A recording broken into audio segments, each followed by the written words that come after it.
ಬೆಂಗಳೂರಿನ ಕಸ ವಿಲೇವಾರಿ ವಿಚಾರವಾಗಿ ನಿನ್ನೆ ಶುರುವಾದ ಕಾಂಗ್ರೆಸ್ ಮತ್ತು ಬಿಜೆಪಿ ನಾಯಕರ ಸಮರ ಇವತ್ತೂ ಕೂಡ ಮುಂದುವರೆದಿತ್ತು. ಹಾಗಾದರೆ ಇವತ್ತು ಏನೇನಾಯಿತು ತೋರಿಸ್ತೀವಿ ನೋಡಿ. ಡಿಸಿಎಂ ಡಿಕೆ ಬಿಜೆಪಿ ನಾಯಕರ ನಡುವೆ ಕಸ ಕೆಸರೆರಚಾಟ. ಬೆಂಗಳೂರಿನ ಯಲಹಂಕ ಬಳಿ ಇರುವ ಬೆಳ್ಳಹಳ್ಳಿ ಬಳಿ ಡಂಪಿಂಗ್ ಯಾರ್ಡ್ನಲ್ಲಿ ಕಸ ಸುರಿಯೋಕೆ ಅಲ್ಲಿನ ಗ್ರಾಮಸ್ಥರು ವಿರೋಧ ಮಾಡಿದರು. ಹೀಗಾಗಿ ನಿನ್ನೆ ಬೆಳ್ಳಹಳ್ಳಿ ಬಳಿ ಸುರಿಯಬೇಕಿದ್ದ ಕಸವನ್ನ ದೊಡ್ಡಬಳ್ಳಾಪುರಕ್ಕೆ ಸಾಗಿಸಲಾಗಿತ್ತು. ಆದರೆ ಸ್ಥಳೀಯ ಬಿಜೆಪಿ ಶಾಸಕ ಧೀರಜ್ ಮುನ್ರಾಜು ಇದಕ್ಕೆ ವಿರೋಧಿಸಿದ್ರು. ಇದಕ್ಕೆ ಗರಂ ಆಗಿದ್ದ ಡಿಸಿಎಂ ಡಿಕೆ ಬಿಜೆಪಿ ಕಚೇರಿ ಮುಂದೆ ಕಸ ಸುರಿತೀನಿ ಎಂದಿದ್ರು. ಇದು ಜಟಾಪಟಿಗೆ ಕಾರಣವಾಗಿತ್ತು. ಗೌರವದಿಂದ ಇದ್ರೆ ಸರಿ, ಇಲ್ಲ ಅಂದ್ರೆ ನಾನು ಎಸ್ಮಾಲಿ ಆಕ್ಷನ್ ತಗೋಬೇಕಾದಂತ ಪರಿಸ್ಥಿತಿ ಬರ್ತದೆ. MLA ಆಗಲಿ ಯಾರೇ ಆಗಲಿ 400 ಗಾಡಿಯನ್ನು ತಡೆದು ಅದನ್ನು ವಾಪಸ್ ಕಳಿಸುವಂಥ ಕೆಲಸವನ್ನು ನಿನ್ನೆ ನಾನು ಮಾಡಿದ್ದೀನಿ. ಇದಕ್ಕೋಸ್ಕರ ತಾವು ಎಸ್ಮಾ ಕಾಯ್ದೆ ಹಾಕಿದ್ರು ನಾನು ಸಿದ್ಧ ಇದ್ದೀನಿ. ನಮ್ಮ ಮೇಲೆ ಏನೇ ಬೆದರಿಕೆ ಕೊಟ್ಟರು ನಾನು ಸಿದ್ಧ ಇದ್ದೀನಿ. ನಮ್ಮ ಮನೆ ಮೇಲೆ ಕಸ ಸುರಿತೀರಾ, ನಮ್ಮ ಮನೆ ಮುಂದೆ ಕಸ ಸುರಿತೀರಾ ಅಂದರೂ ನಾನು ಸಿದ್ಧ ಇದ್ದೀನಿ. ನಿಮ್ಗೆ ಯಾವುದೇ ಹೋರಾಟಕ್ಕೆ ನಾನು ಸಿದ್ಧ ಇದ್ದೀನಿ ಸರ್. ನಾವು ಮರ್ಸಿಲೆಸ್ಸಾಗೆ ಈ ಕಸನ ನಿಲ್ಲಿಸಿದ್ರೆ ಅವ್ರ ಮನೆ ಮುಂದೆನೇ ಹಾಕ್ಸಿಸ್ತೀವಿ. ಅವ್ರ ಮನೆ ಮುಂದೆನೋ ಇಲ್ಲ BJP ಆಫೀಸ್ಗೆ ಅದೇ ಕಸ ಎತ್ಕೊಂಡೋಗಿ ಲೋಡಲ್ಲಿ ಹಾಕ್ಸ್ತಿದ್ರು. ಅಶೋಕನ ಮನೆಗೆ ಹೋಗ್ಬೇಕು, ಇಲ್ಲಾಂದರೆ ವಿಜೇಂದ್ರ ಮನೆಗೆ ಹೋಗ್ಬೇಕು, ಇಲ್ಲ BJP ಆಫೀಸ್ಗೆ ಹೋಗ್ಬೇಕು, ಅಷ್ಟೇ ಕೆಲಸ.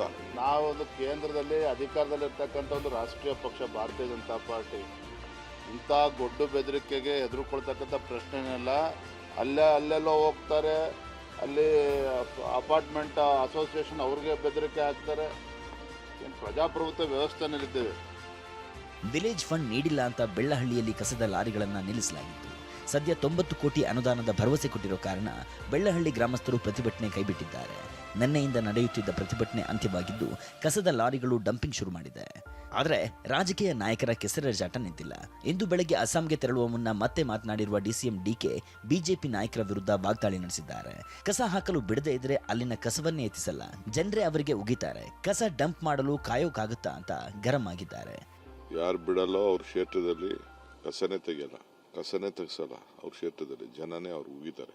ಎಲ್ಲ ಮೈಕ್ ಹಾಕ್ಬಿಟ್ಟು ಅನೌನ್ಸ್ಮೆಂಟ್ ಮಾಡಿಸ್ತೀವಿ. ಏನು ಕಾಲ್ ಕಟ್ಕೊಳಕ್ಕಾಗ್ತದ? ಏನು ಬೇಕೋ ನಮ್ಗೆ ಗೊತ್ತಿದೆ. ಕಸ ಎಲ್ಲಾರು ಹಾಕ್ಬೇಕಲ್ಲ, ಎಲ್ಲ ಹಾಕ್ಬೇಕು. ಮೊದಲಿಂದ ಎಲ್ಲಿ ಸಂಪ್ರದಾಯವಾಗಿ ಆಗ್ತಾ ಇದೀವಿ ಮಾಡ್ಕೊಂಡು ಬರ್ತಾ ಇದೀವಿ. ಡಿಸಿಎಂ ಡಿಕೆ ಹೇಳಿಕೆಗೆ ಬಿಜೆಪಿ ನಾಯಕರು ತಿರುಗೇಟು ಕೊಟ್ಟಿದ್ದಾರೆ. ಕಸ ಎತ್ತುವ ಯೋಗ್ಯತೆ ಇಲ್ಲ ಅಂತ ಅಶೋಕ್ ತಿವಿದಿದ್ದಾರೆ. ಇನ್ನು ಸಿಟಿ ರವಿ ಪ್ರಶ್ನೆ ಮಾಡಿದವರಿಗೆ ಡಿಸಿಎಂ ಡಿಕೆ ಗೂಂಡಾಗಳಂತೆ ಧಮಕಿ ಹಾಕ್ತಿದ್ದಾರೆ ಅಂತ ಆರೋಪಿಸುತ್ತಿದ್ದಾರೆ. ನಿಮ್ಗೆ ಯೋಗ್ಯತೆ ಇಲ್ಲ ಅಂತ ಹೇಳಿದ್ರೆ ಕಸ ಹಾಕಕ್ಕೆ ಜಾಗ ಇಲ್ಲ ಅಂದರೆ ನಮ್ಮನೆ ಮುಂದೆನೇ ಹಾಕಿ, ಅದಕ್ಕೇನಂತ ನೀವು ನಿಭಾಯಿಸಬೇಕಾಗಿದ್ದವ್ರು ನೀವು. ಅಲ್ಲಿನ ಶಾಸಕರೆಲ್ಲ ಗಲಾಟೆ ಮಾಡ್ತಾ ಇರೋದು, ಅಲ್ಲಿನ BJP ಶಾಸಕರೆಲ್ಲ ಗಲಾಟೆ ಮಾಡ್ತಾ ಇರೋದು, ಜನ ಗಲಾಟೆ ಮಾಡ್ತಾ ಇದ್ದಾರೆ. ಅದರಿಂದ ಈ ದೊಡ್ಡ ಬೆದರಿಕೆಗಳೆಲ್ಲ ಬೇಡ. ಕಸದ ಸಮಸ್ಯೆ ಕುರಿತಾಗಿ ಪ್ರಶ್ನಿಸಿದರೆ BJP ಆಫೀಸ್ ಮುಂದೆ ಕಸ ಸುರಿತೀನಿ ಅಂತ ಧಮಕಿ ಹಾಕ್ತಾರೆ. ಮಾನ್ಯ DK ಶಿವಕುಮಾರ್ ಸಾಹೇಬ್ರೆ, ತಮ್ಮ ಬ್ರಾಂಡ್ ಬೆಂಗಳೂರಿನ ಮಾದರಿ ಇದೇನಾ? ಅಂದರೆ ಪ್ರಶ್ನಿಸಿದವರಿಗೆ ಧಮಕಿ ಹಾಕೋದು, ಕಸ ಸುರಿತೀನಿ ಅಂತ ಆ ದಿನಗಳ ನೆನಪು ಮಾಡಿಕೊಂಡು ಗುಂಡಾ ಸ್ಟೈಲ್ನಲ್ಲಿ ಮಾತಾಡೋದು, ಇದು ನಿಮ್ಮ ಬ್ರಾಂಡ್ ಬೆಂಗಳೂರಾ? ಬ್ರಾಂಡ್ ಬೆಂಗಳೂರನ್ನು ಕಸದ ಗುಂಡಿಯ ನಗರವನ್ನಾಗಿ ಮಾಡಿದ ಕಾಂಗ್ರೆಸ್ ಸರ್ಕಾರಕ್ಕೆ ನಾಚಿಕೆ ಇಲ್ಲವೇ?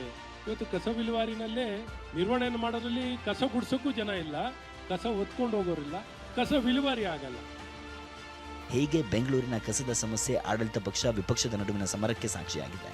ಈ ಕೆಸರೆರಚಾಟ ಬಿಟ್ಟು ಸರಿಯಾಗಿ ಕಸ ವಿಲೇವಾರಿ ಮಾಡ್ರಪ್ಪ ಅಂತ ಬೆಂಗಳೂರಿನ ಜನ ಮಾತನಾಡ್ಕೊಳ್ತಿದ್ದಾರೆ. ಪ್ರದೀಪ್ ಜೊತೆ ಕಿರಣ್ ಹನಿಯರ್ಕ, TV9 ಬೆಂಗಳೂರು.